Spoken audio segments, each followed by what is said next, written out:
Quand on parle d'industrie, la précision, c'est la règle d'or. Aujourd'hui, on va se pencher sur un de ses composants les plus essentiels, le capteur PT100. Et on va voir qu'il cache un secret assez surprenant sur sa façon de fonctionner. Allez, on commence direct avec une idée un peu paradoxale.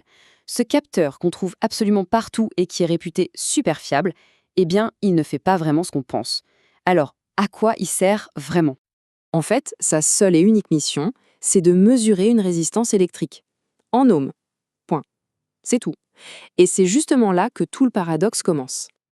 Alors, explorons un peu ce paradoxe. Comment un appareil qui ne fait que mesurer la résistance peut-il être si crucial pour la température dans des process aussi critiques? C'est la grande question en fait. Pensez-y, des yaourts aux médicaments, la moindre erreur de température peut tout gâcher. La clé, elle se trouve dans une loi physique toute simple mais incroyablement fiable. Alors, comment on passe des ohms au degré? C'est là que la magie de la physique opère et qu'on transforme une simple valeur électrique en une mesure de température ultra précise. Le concept de base, c'est ce qu'on appelle un RTD, ou détecteur de température à résistance. Le principe est d'une simplicité géniale. Quand un métal chauffe, ses atomes s'agitent, ça freine le passage des électrons et donc sa résistance électrique augmente. Et avec certains métaux, comme le platine, cette relation est super stable et prévisible. Et c'est cette prévisibilité qui est la clé de tout. D'ailleurs, le nom PT100, ça vient de là. PT pour platine et 100 parce qu'à 0 degré Celsius pile, sa résistance est de 100 ohms. Cette relation est tellement stable, tellement reproductible, qu'il suffit de mesurer les ohms pour connaître la température sans jamais se tromper. Évidemment, tout ça, ce n'est pas fait au hasard. C'est complètement normalisé. Il y a une norme internationale, la CIE 60751, qui donne des tables de conversion ou des formules mathématiques pour que chaque valeur de résistance corresponde très exactement à une température. Bon, mesurer la résistance du petit élément en platine, c'est une chose.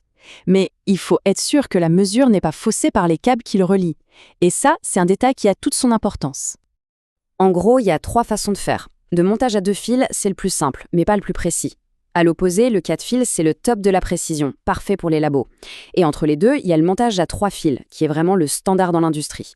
Pourquoi? Parce qu'il utilise un 3e fil juste pour mesurer la résistance des câbles et la retirer du calcul. C'est le meilleur compromis en fait. Alors pourquoi est-ce que ce capteur en particulier est devenu la référence, le standard absolu dans tant de secteurs? Qu'est-ce qu'il a de si spécial? Ses avantages sont évidents. D'abord, une très haute précision. Mais surtout, une stabilité dans le temps qui est juste excellente. Il ne bouge quasiment pas. Et puis, il y a la répétibilité. Pour une même température, on aura toujours la même valeur de résistance. C'est ça qui le rend si fiable. Pour bien se rendre compte, regardons ce chiffre. Plus ou moins 0,1 degré Celsius de précision. C'est minuscule. Et c'est cette exactitude-là qui fait toute la différence pour garantir la qualité et la sécurité dans des domaines super exigeants. Ok, maintenant, allons voir où est-ce qu'on utilise concrètement cette précision. Sur le terrain, ça donne quoi? Que l'on parle de la pasteurisation du lait, où un seul degré peut tout changer, ou de la stérilisation d'équipements médicaux, où l'erreur est juste impensable, le PT100 est là, en coulisses. Il est le gardien silencieux du bon déroulement à chaque fois. Bon, l'important, c'est de bien comprendre quand l'utiliser. Il est imbattable quand on cherche la précision et la stabilité avant tout, plus que la vitesse de réaction. Donc, pour des processus thermiques qui sont plutôt lents et bien contrôlés, c'est vraiment le choix parfait.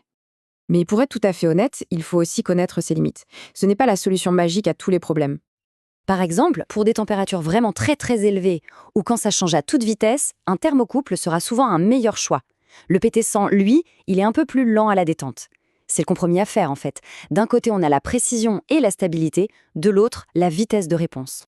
Donc pour résumer, même s'il a ses limites, le PT100 a bien mérité son statut de référence. C'est son équilibre parfait entre précision, stabilité et fiabilité qui en fait un pilier de l'instrumentation aujourd'hui. Finalement, il ne mesure pas directement la température, non, mais il nous permet de la connaître avec une confiance quasi absolue.